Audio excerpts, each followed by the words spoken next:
ខ្ញុំបង្ហាញពីវិធីធ្វើសម្លម្ជូរផលិតណាអញ្ចឹងខ្ញុំមានប្រហុកយកប៉ុណ្្នឹងល្មមមកហើយខ្ញុំមានកសាំង2ផ្លែហើយខ្ញុំមានដែងមានល្មៀតមានគល់ស្លឹកគ្រៃហើយនឹងម្អមហើយនេះគឺផលិតណាផលិតគឺខ្ញុំយកមកបាច់500រៀលណាហើយខ្ញុំមានត្រីក្អិតហ្នឹងគឺយើងលាងទឹកឲ្យស្អាតបែបហ្នឹងមកហើយខ្ញុំដាក់ម្ជូរកសាំងអញ្ចឹងបន្ទាប់ពីខ្ញុំដាំទឹកចិត្តពុះហើយខ្ញុំដាក់លក្ខីចូល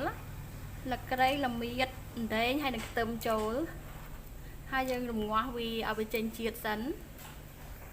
ដល់ពេលទឹកពុះហើយយើងជុំប្រហុកដាក់ចូលណា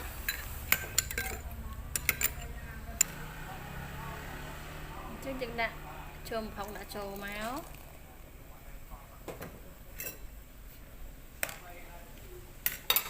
ហើយយើងដាក់អំបិលចូលបន្តិចមក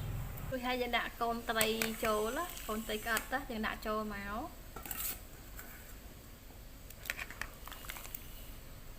ហើយយើងទុកឲ្យពុះសិន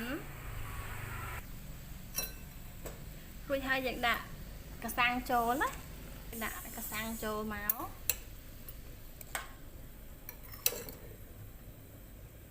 កសាំងហ្នឹងយើងបុកវាតិចទៅដាក់ចូលមកហើយពពុះគៀនហ្នឹងយើងដួសវាចាមកពពុះហ្នឹងណាយើងដួសវាចេញអស់មក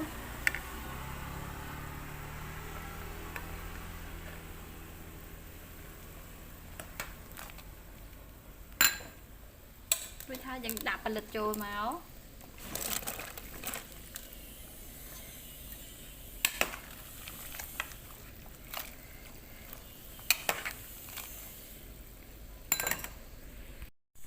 រួចហើយខ្ញុំដាក់ម្សៅស៊ុបចូលបន្តិចមក